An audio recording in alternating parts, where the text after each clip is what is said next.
ఈ దినం మరలా మనం నేర్చుకుంటున్నాం పునరుద్ధానాన్ని గురించి.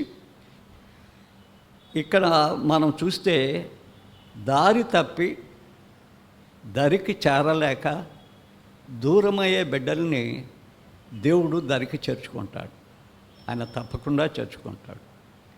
కానీ అందరినీ అనుకోవద్దు. ప్రతిరోజు తప్పు చేస్తూ దేవుణ్ణే మోసం చేస్తూ జీవిస్తున్న వాళ్ళం మేము ప్రార్థన చేస్తే దేవుడు మా మాట వింటాడు, ఖచ్చితంగా మేము రక్షించబడతాం, ఖచ్చితంగా మా తప్పులు క్షమిస్తాయి అని ఎవరు తలంచొద్దు. అలా దేవుడు ఒప్పుకోడు. ఆయన బిడ్డలమైనప్పుడు ఆయనతో మనం నీతిమంతులంగా ఉండాలి. అది పోకూడదు తప్పిపోయినా. అంటే to be right relationship with God అంట దేవుణ్ణి. నీతి అంటే డికాయిస్. దాన్ని పోగొట్టుకుంటే, దైవ భయాన్ని పోగొట్టుకుంటే ఇక ఎన్నడూ కూడా దేవుడు రాడు, తప్పిపోయినా కూడా నీ దగ్గరికి రాడు అనేది మనం తెలుసుకోవాల్సిన వారమై ఉంటున్నాం. 5వ అధ్యాయము 16 మొదటి యోహాను. కరణం కాని పాపాలు ఉన్నాయి, 2 ఉన్నాయి ప్రపంచంలో. ఒకటేందంటే దేవునికి విరోధంగా మనం చేసిన పాపమేది క్షమించబడదు. దేవుని మందిరానికి కానీ, దేవుని పనిముట్లకు కానీ, దేవుని మందిరం శుభ్రం ఉంచుకోలేకపోతే కానీ, దేవుని సన్నిధిలో దేవుని మహిమ తెచ్చలేకపోతే కానీ, దేవుని మందిరం దేవుని వాక్యం కోసం ప్రత్యేకించబడింది. ఆ వాక్యాన్ని ఖచ్చితంగా అందరూ వినాలి. దాన్ని కానీ సరిచేసుకోకపోతే దేవుడు క్షమించడు. అది మరణకరమైన పాపమే. ఆయన శరీరం దేవుని యొక్క సంఘం. ఆ శరీరం దేవుని మహిమపరచాలి, కానీ శిరస్సులాగా ఎవరు ప్రవర్తించడానికి వీల్లేదు. ఇక్కడ ఆయనే శిరస్సు అనే సంగతి మనం చూడాలి. అలా కాకుండా దేవునికి ఇవ్వాల్సిన మహిమను మనం దొంగలిస్తే అది మరణకరమైన పాపము. అది క్షమించబడ నేరనిది అనేది మనం తెలుసుకోవాలి. తర్వాత దేవుని బిడ్డలు ఒకవేళ తప్పిపోయి ఉంటే, దారి తప్పితే ఇక పోయి గుంటలో పడతారనుకుంటే ఆయన ఏం చేస్తాడు చూడండి. 125 కీర్తన 3వ వచనం చూడండి. నీతిమంతులు పాపము చేయుటకు కొంచెం చూడండి, తమ చేతులు చాపకుండునట్లు భక్తిహీనుల రాజదండం నీతిమంతుల స్వాస్థ్యం మీద ఉండదు అంటాడు. ఈ మాట బాగా అర్థమైందా? నీతిమంతులు చేతులు చాపితే వారి పాపానికి కట్టుబడతారు. భక్తిహీనులతో కలిస్తే మళ్ళా పాపమే. భక్తిహీనులు మళ్ళా చెప్తున్నా, భక్తిహీనులు దేవుడు ఒప్పుకోడు. భక్తిహీనుల రాజదండనం నీతిమంతుల మీద ఉన్నాడు. వాళ్ళ రాజదండనానికి మనం భయపడవలసిన అవసరం లేదు. అది సాతాను రాజదండనం. భక్తిహీనులైతే దేవుని మందిరాన్ని, దేవుని సేవకులను నిర్లక్ష్యపరిచి వాళ్ళ మాటలు చెల్లించాలనుకుంటే అది చాలా వాళ్ళ దండం మాకు అవసరమే లేదు. దాన్ని ఎరగొట్టడమే, ఏదో ఒక రీతిగా ఎరగొట్టడమే, అది మనకు అవసరం లేదు. దేవుని భయం కలిగిన వారిని, దేవుని చిత్తం కలిగిన వారిని ఆయన రక్షిస్తాడు. చూసారా, ఈ సమయంలో పేతురు, యోహాను వీళ్ళంతా తప్పిపోయారు. వారిని రక్షించాడు. శిక్షిస్తాడు కానీ రక్షించాడు. అక్కడ శిక్షిస్తాడు కానీ శపిస్తాడు. అది 2 భేదం. ఇక్కడ శిక్షించి రక్షిస్తాడు. అక్కడ చూస్తాం మనం, వీళ్ళు ఎక్కడికి పోతారో వాళ్ళు ఎక్కడికి పోతారో బైబిల్ ముగించేటప్పుడు, ప్రసంగం ముగించేటప్పుడు చూస్తాం. అది మనం చూసారా. ఎబ్రీ పత్రిక మనం తీస్తే 12వ అధ్యాయం 7 నుంచి మీరు చూస్తే ఆ మొత్తం చెప్తే నాకు సమయం చాలదు కదా. ఆయన తను ప్రేమించేవాడిని గద్దిస్తాడంట, శిక్షిస్తాడంట. అక్కడ విషయం చెప్తున్నా అంతే. నేను వచనాలు కరెక్ట్గా చెప్పడం లేదు, భావం చెప్తున్నాను. అంత మాత్రమే కాకుండా ఈ లోకపు తండ్రి బిడ్డల్ని శిక్షించాలి, తప్పక శిక్షించాలా. బిడ్డలా మీరు మీ తండ్రి మాట వినాలా, తల్లి మాట వినాలా, వారికి లోబడాలా. బెత్తమాడనేవాడు తండ్రికి విరోధి. కానీ వీడు కొంతకాలమే శిక్షిస్తారట. ఆయన ఏమంటాడో తెలుసా, నేను ముదిమొచ్చిన ఎంత శాశ్వత కాలం, ఈ భూలోకం విడిచిపెట్టే కాలం అంతా కూడా మనం శిక్షిస్తుంటాడంట. ఎందుకు శిక్షిస్తాడు ఆయన అని అంటే, హెబ్రీలో ఏం రాయబడిందో చూడండి. ఆ ఒక్క మాట మనం చూద్దాం హెబ్రీ పత్రికలో. ఎందుకు ఆయన మనల్ని శిక్షిస్తాడు, ఏమి చేయటానికి శిక్షిస్తాడు అని 12వ అధ్యాయంలోనికి ఆఖరికి వస్తే ఏమంటాడంటే 10వ వచనంలో, వారు కొన్ని దినముల మట్టుకే తమకిష్టం వచ్చినట్లు మనల్ని శిక్షించరు, కానీ మనము తన పరిశుద్ధతలో పాలు పొందవలనని మన మేలు కొరకే ఆయన శిక్షిస్తాడు. తర్వాత ఏం చేస్తాడు ఆయన తన రాజ్యంలోకి మనల్ని తీసుకుంటాడు. కాబట్టి దేవుని యొక్క పని అనర్థంగా, నిరాధారంగా, అబద్ధంగా, అవినీతిగా, అన్యాయంగా, అక్రమంగా చేసి దేవుడు మమ్మల్ని క్షమిస్తాడు, మరపడతాం ఆయనకంటే అది విరుద్ధం. దేవునికే వ్యతిరేకంగా చేసే పనులు దేవునికి విరోధం. అలాంటి భక్తిహీనులతో ఎవరైనా చేయగలిపారు అంటే, ఆ రాజదండనకు లోబడ్డారు అంటే అందులో మీకు 10 భాగం. ఒకంతలు కాదు, 2 కాదు, 10 భాగం. కాబట్టి ఇక్కడ వాళ్ళని శిక్షించవలసి వచ్చింది. ఆయన అయినా శిక్షించిన వాళ్ళు వెళ్లకుండా చేయగలవాడు, కానీ వెళ్ళిపోయి ఆ రాత్రంతా కష్టపడి వారి యొక్క అవిధేయత అంతా బయటపడిన తర్వాత ఏమి దొరకనప్పుడు ఆయన ఏం చేశాడు అంటే, చిన్నపిల్లలారా మీ వద్ద భోజనం ఉందా అని వారి దగ్గరికి రావడం మనం చూడగలుగుతున్నాం. అది ఆయన చేసే పని. ఆయన హెచ్చరిస్తాడు. ఆ హెచ్చరికకు మనకు లోబడితే ఆయన మనల్ని ప్రేమిస్తాడు, లోబడకపోతే ప్రేమించడు. అది చూసారా, ఎఫెసు సంఘాన్ని కూడా ఈసారి జ్ఞాపకం చేస్తా. అది చాలా మంచి చర్చి. ఆ చర్చి అష్టమి దేవత అని ఒక దేవత ఉండేది ప్రపంచంలో. ఆనాటి చిన్న ప్రపంచానికి అది రాజధాని. అన్ని దగ్గరికి రావటానికి దారులు ఉన్నాయి, రహదారులు ఉన్నాయి, సముద్ర బాట ఉంది. ఆ రహదారిలో ఏదో నక్షత్రం ఆకాశం నుంచి పడింది అని చెప్పి ఒక శృంగార దేవతగా పెట్టారు అక్కడ. ఇప్పుడు తవ్వుతుంటే దాని కింద చిన్నపిల్లలను బలిచ్చే లక్షలాది మంది పిల్లల శవాలు బయటపడ్డాయంట. దాన్ని పూజ చేసేవారు, వాళ్ళు నగ్నతో పూజ చేసేవాళ్ళు. ఆ దేవత దగ్గర ఎవరు తట్టుకోలేకపోయారు, ఏ మందిరం రాలేదు. అట్టాటి స్థలంలో యూదులు అన్ని జనువులు కలిసి ఒక మందిరం కట్టారు. చాలా శ్రమపడ్డారు, కష్టపడ్డారు. రాశాడు ప్రకటన గ్రంథంలో మొదటి చర్చ అదే. నువ్వు బాగా శ్రమపడ్డావు, కష్టపడ్డావు, సహించావు, పెద్ద ఇది చేసావు, కానీ మొదట నీకున్న ప్రేమ ఇప్పుడు లేదు. సంఘం కూడా ఆలోచించాలా, మొదట ఎలా ఉంది, ఇప్పుడు ఎలా ఉంది. మొదట ఎలా ఉంది, ఇప్పుడు ఎలా ఉంది. మొదట మనం శనివారం కూడి పెద్దలు ఏం చేస్తున్నారు, ఇప్పుడు ఎట్లా ఉంది. మొదట ఏం జరుగుతుంది డీకన్స్, ఇప్పుడు ఏం చేస్తున్నారు. ఆ మొదటి ప్రేమ ఏమైంది. ఆ మొదటి ప్రేమ ఏ మానవుడైనా తన చేతికి తీసుకుంటాట. ఆ మొదటి ప్రేమ నువ్వు ప్రేమించకపోతే నేను వచ్చి ఏం చేస్తానన్నాడు చెప్పండి, దీపస్తంభాన్ని తీసేస్తా. చూసారా, అంత కష్టపడ్డ సంఘానికి కూడా ఆయన చెప్తున్నాడు, నీ ఆత్మ, దీపస్తంభం అంటే ఆత్మ, దేవుడు పెట్టిన దీపము మానవుల్లో ఉన్న ఆత్మ అని సామెతల్లో చెప్తాడు. ఆయన శిక్షించే దేవుడు కూడా. ఊరికే నేను అన్నీ చేసిపోయి కదా దేవుడి దగ్గరకు వచ్చి పాపమంతా చేసి డబ్బులన్నీ మింగేసి అంతా అయిపోయేదేవా, నన్ను క్షమించుదేవా అంటే ఆయన క్షమిస్తాడా? కక్కిస్తాడు, నన్ను శిక్షిస్తాడు.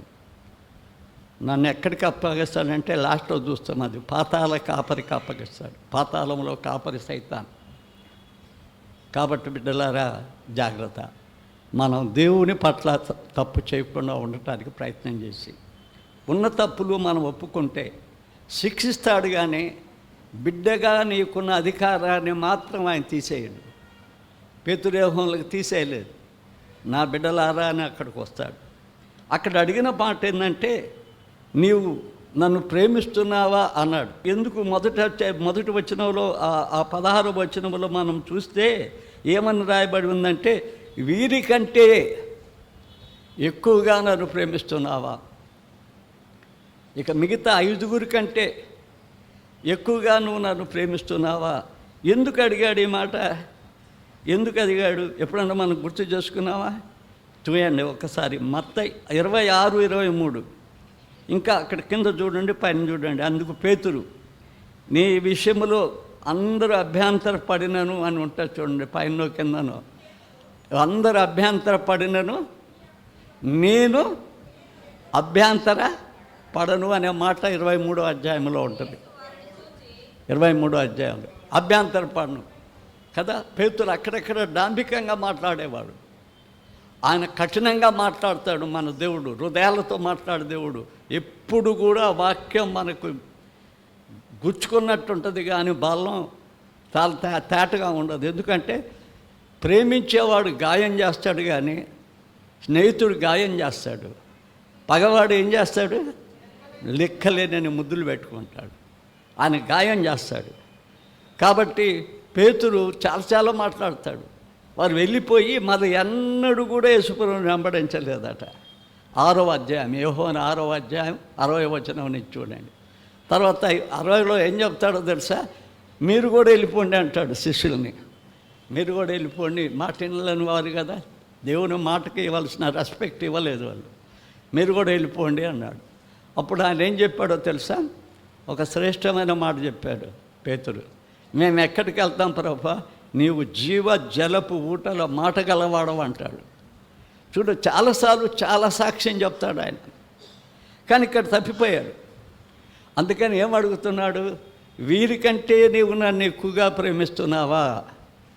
ఈ దినం అదే ప్రశ్న మనల్ని అడగవచ్చు. చర్చిలో వచ్చిన వాళ్ళకంటే ఎక్కువగా నన్ను ప్రేమిస్తున్నావా? నీకు ఒక బాధ్యత ఉంది కదా, నీ బాధ్యతలో ముందు నన్ను ఎక్కువ ప్రేమించాలి కదా అని నన్ను అడుగుతున్నాడు ప్రభు. వాక్యం చెప్తున్నావు కదా, నువ్వు నన్ను ప్రేమిస్తున్నావా లేదా? అందరికంటే ఆ మొదటి ప్రేమ పొందాలని దేవునికి ఇష్టం. ఆ మొదటి ప్రేమ. అందుకోసమే కళ్ళు తెరవంగానే ఎవరిని చూడాలో మనం? దేవుని ప్రార్థన చేయాలి. భార్యాభర్తలు మేము స్నానం చేసి కదా చేయాలనుకుంటారు. నేను చెప్తున్నా ఒకటి, నన్ను క్షమించండి. పాన్పు నిష్కలంకమైంది, అక్కడుంచే ప్రార్థన చేయవచ్చు. అది పవిత్రమైంది. అది అనుబంధం పవిత్రమైంది. ఆ బెడ్ మీద నుంచే కాలు కిందకి పెట్టక ముందే ప్రార్థన చేయవచ్చు, తప్పులేదు. ఉదయమునే నా ప్రార్థన నీ సన్నిధికి వస్తుంది, నా స్వరం నీకు వినిపిస్తానంటాడు దావీదు.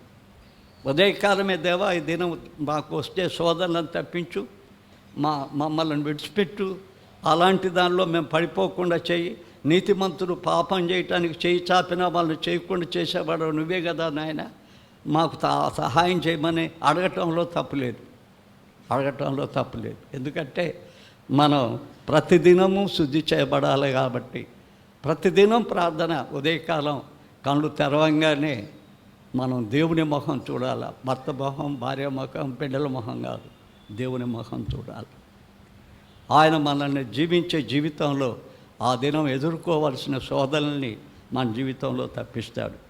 కాబట్టి ఇక్కడ అడుగుతున్నాడు, నీవు వీరికంటే నన్ను ఎక్కువగా ప్రేమిస్తున్నారా అంటాడు.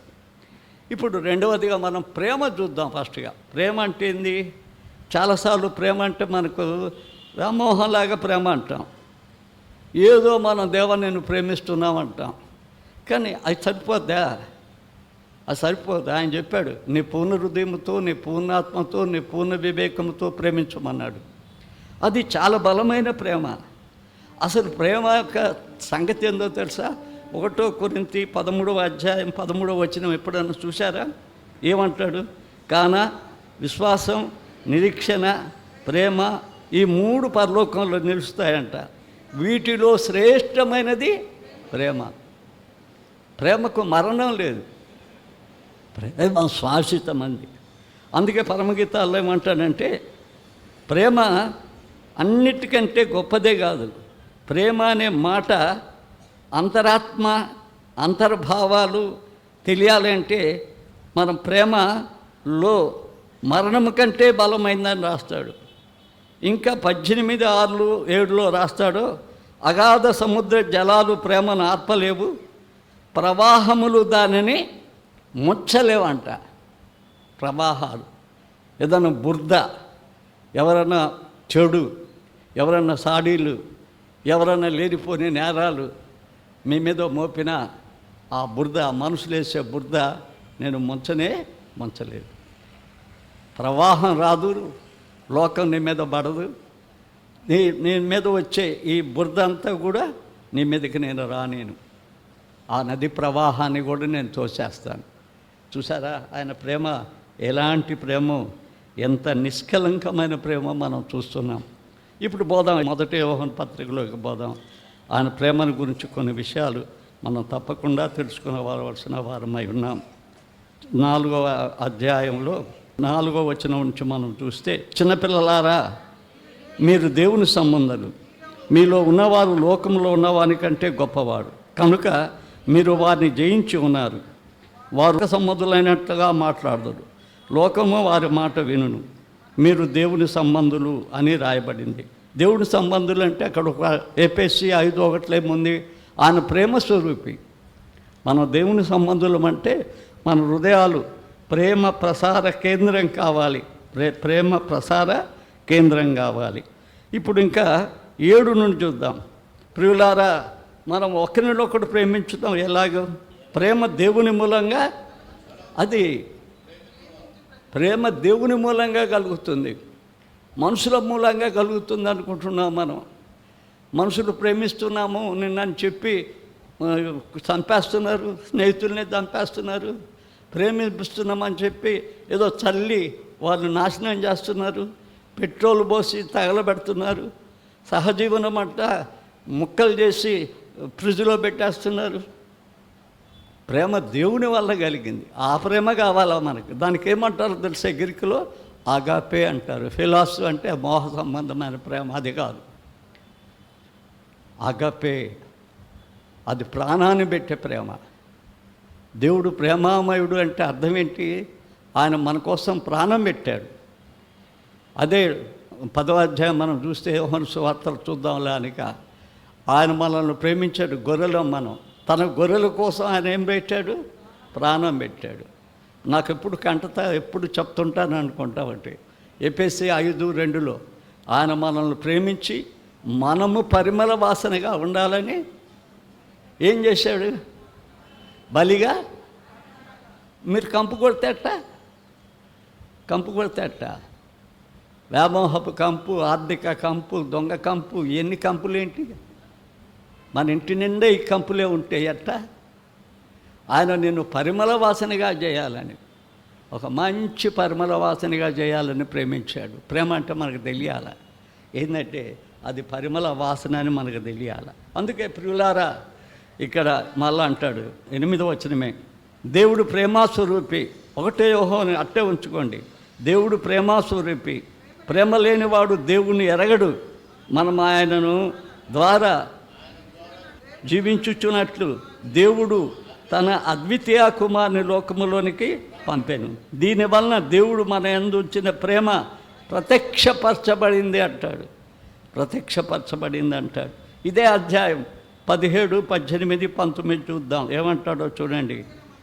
తీర్పు దినమునందు మనకు ధైర్యము కలుగునట్లు దీనివలన ప్రేమ మనలో పరిపూర్ణము చేయటం ఉన్నది. ఏలయనగా ఆయన ఎట్టివాడై ఉన్నాడో మనము కూడా ఈ లోకంలో అట్టివారమై ఉన్నాం. ప్రేమలో ఏముండదు? భయం ఉండదు. అంతేకాదు, పరిపూర్ణమైన ప్రేమ భయమును వెళ్ళగొడుతుంది. భయము దండంతో కూడింది. భయపడివాడు ప్రేమ యందు పరిపూర్ణుడుగా చేయబడినవాడు కాడు. ఆయనే మొదట మనల్ని ప్రేమించను కనుక మనం ప్రేమించుచున్నాము. చూసారా? ఎవడైనా నేను దేవుని ప్రేమించుచున్నానని చెప్పి తన సహోదరుని ద్వేషించిన ఎడలా అంటాడు, అది ప్రేమ కాదంటాడు. చూసారా? ప్రేమ, నువ్వు నన్ను ప్రేమించుతున్నావంటే అవును ప్రభా మనందరం కూడా నేను ప్రేమిస్తున్నామని చెప్తాం. ప్రేమ ఎంత ఔన్నత్యమైందో, ఎంత బలమైందో మనకు తెలియాల. ప్రేమల గురించి ఎఫెసీ పత్రికలో ఇంకా రాస్తాడు చూడండి. ఎఫెసీ పత్రిక తీయగలమా మనం? 3వ అధ్యాయం తీయగలమా?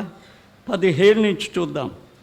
క్రీస్తు మీ హృదయములలో విశ్వాసము ద్వారా నివసించున్నట్లు తన మహిమైశ్వర్యము చొప్పున మీకు దయచేయవలనని మీరు దేవుడి సంపూర్ణత ఎందును పూర్ణులగునట్లు ప్రేమ యందు ఏం చేయమంటాడు? వేరుపారి స్థిరపడి సమస్త పరిశుద్ధతలు కూడా దాని వెడల్పు, పొడుగు, లోతు ఎంతో గ్రహించుకొనుటకు జ్ఞానముకు మించిన క్రీస్తు ప్రేమ తెలుసుకున్నటకు తగిన శక్తి గల కావాలని ప్రార్థించున్నానంటాడు.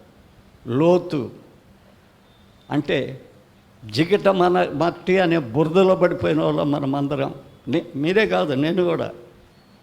అక్కడ నుంచి ఆయన దిగి, ఆయన వేదాంతం చెప్పలేదు, మిగతా మతాలంతా పడిపోయిన మనుషుల దగ్గర వేదాంతము పుణ్యకార్యాలు చెప్పారు, కానీ దేవుడు ఏం చేశాడంటే ఆ పడిపోయిన జిగట మనలోనికి తీగి తన ప్రాణాన్ని పోగొట్టుకొని మనల్ని లేపి పునరుద్ధానుడయ్యాడు. ఆయన ప్రేమ ఎంతో లోతైంది. ఎంత ఎత్తైందో తెలుసా అయింది?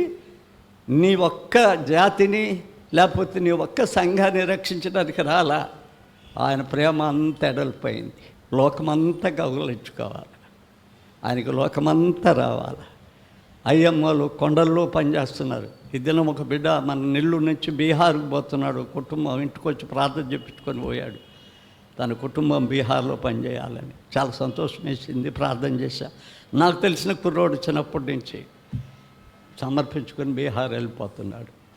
ఎందుకు పోవాలి బీహారు? ఎందుకు పోయి కొండలో పనిచేయాలా? ఎందుకు పోయి పక్కనున్న ఇళ్లలో పనిచేయటం లేదు? మనం ఆపదల్లో ఉన్న వారిని, ఆదరణ లేని వారిని ఆదరించటం, బలపరచటం, తీసుకురావటం చర్చి పని, కానీ మిగతాది కాదు. దేవుని పని చేయాలా. ఆయన ఏం చేశాడో అది చేయటానికి సిద్ధం. అలా ఆయన ప్రేమించి ఉంటే, సాతాను ప్రేమించి ఉంటే సాతాను పనులు చేస్తున్నారు. దేవుని ప్రేమించి ఉంటే దేవుని పనులు చేస్తున్నారు. ఆ ప్రేమ అలాంటిది. ఎత్తు, లోతు, ఎడల్పు. దేవుని సింహాసనం. ఎడల్పు అంటే ఇది. ఈ ప్రపంచంలో ఏ జాతి అయినా, ఏ కులమైనా యేసుక్రీస్తు దగ్గరికి రావడానికి పాటుపడటం. నేను ఆ పని చేస్తున్నా.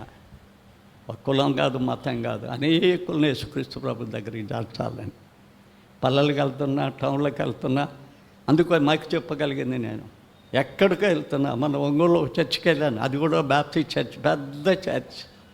ఆ చర్చిలో ఇంత కష్టపడిన కూడా కష్టపడతానులే. ఊరికే ఒక్క మాట మాట్లాడితే బయట కూర్చున్న వాళ్ళకి, చుట్టూ వాళ్ళు కూడా అందిస్తున్నారు.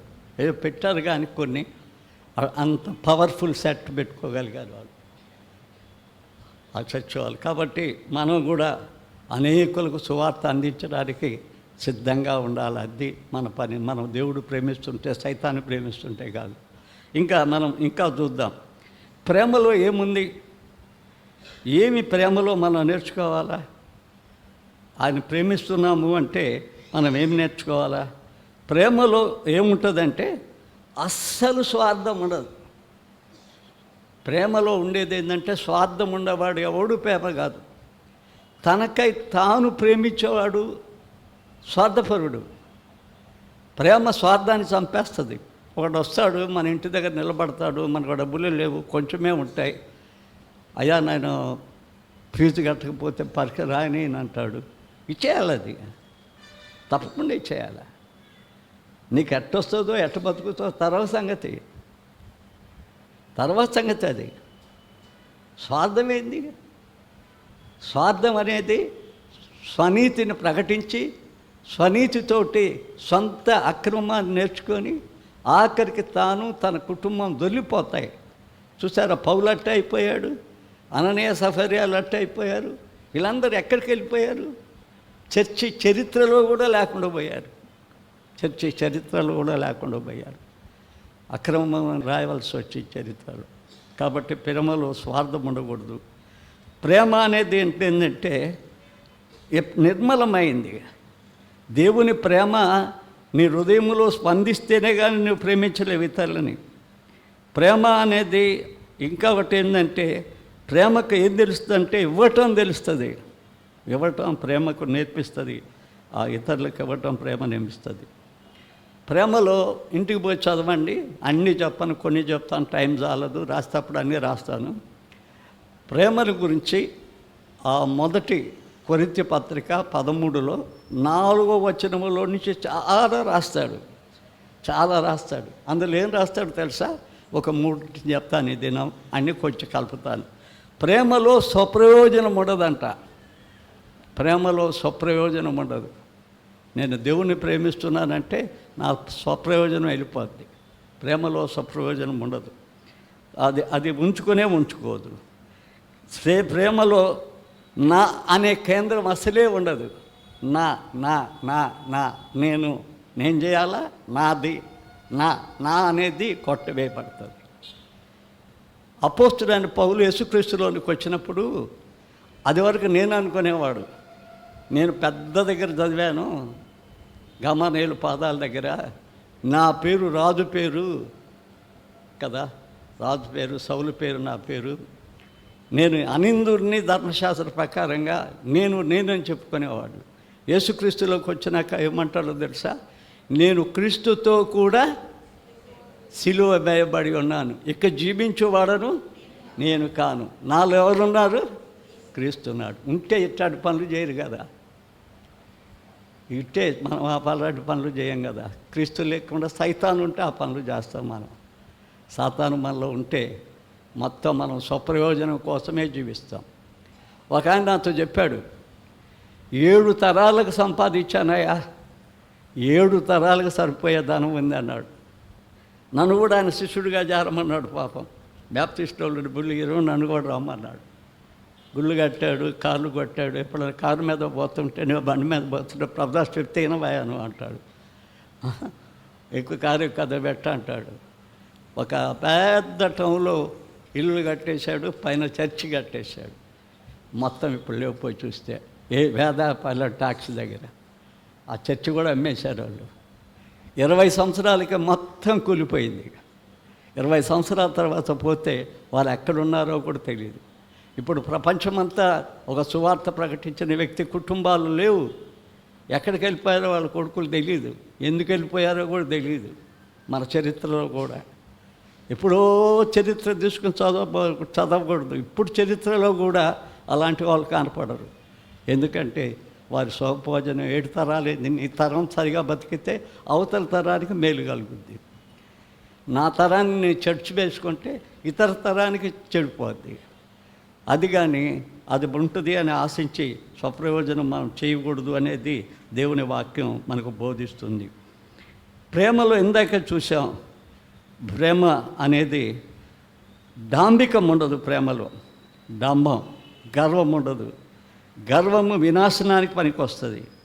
గర్వము అనే దాన్ని చూస్తే బడాయితనం. ధర్మము గర్వం అంటే, గర్వం అని చూస్తే అహంకారం,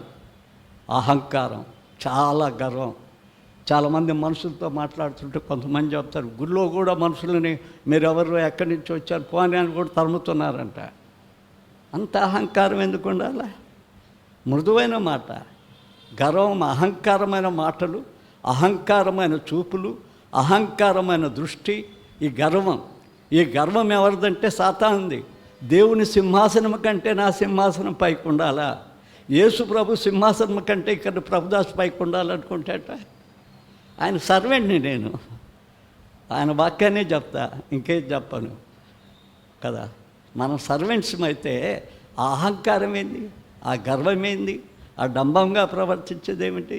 అక్కడ అంటాడు ప్రేమలో ఏముండదు, డంబం ఉండదు అని ఉంటుంది. సామెతల గ్రంథం ఒకసారి చూస్తే గర్వాన్ని గురించి చాలా మంచి మాటలు రాశాడు. సామెతల్లో అహంకారంగా 6వ అధ్యాయాన్ని ఇద్దాం. ఎంత మంచి మాటలు రాశాడో 6వ అధ్యాయంలో. సామెతలు 6:16 నుంచి మనం చూస్తే ఎంత మంచి మాటలు రాశాడు. యెహోవా అసహ్యములైనవి 6 కలవు, 7 ఆయనకి ఏహములు. అవేనగా అహంకార దృష్టి, కలలాడు నాలుకలు. సాడీలు చెప్తారు. బాబు ఎవరన్నా సాడీలు చెప్తే నమ్మకండి, దుష్టులు నమ్ముతారు. సాడీలు చెప్పితే నమ్మేవాడి చెవు, సాడీ చెప్పే నాలుక 2 కోసివేయబడతాయంట. ఎవరన్నా సాడీ చెప్పారనుకో, ఆ చెప్పిన వారు తీసుకొచ్చి ఈయన కూసబెట్టి ఇంకొక 2 కూసబెట్టి ఇది కరెక్టా లేదా 2 కలిసి చెప్తే విని అప్పుడు బయటికి చెప్పాలా. సాడీలు మోసుకుని పోయే వాళ్ళు సైతాన్ దూతల వాళ్ళు సాడని చెప్పేవాళ్ళు వాళ్ళే. అందుకోసం ఇక్కడ ఏం చెప్తాడు తెలుసా? 6వ వచనంలో వారు ఏమిటి? అహంకారులు, కలలాడు నాలుక, నిరపరాధులను చంపు చేతులు, దురాలోచన యోచించు హృదయము, కీడు చేటుకు తరపడి పరిగెత్తు పాదములు, వాటిని పలుకు అబద్ధ సాక్షి, అన్నదమ్ముల మధ్య కూడా జగడం పెట్టేవాడు. వీళ్ళందరూ కూడా గర్విష్ఠులు చేసే పని. ఆ పని చేయొద్దు. ఏ కుటుంబాలకి చిచ్చు పెట్టొద్దు, ఏ వేదికి మనం గర్వపడొద్దు, అహంకరించొద్దు అని దేవుని వాక్యంలో మనకు రాసింది.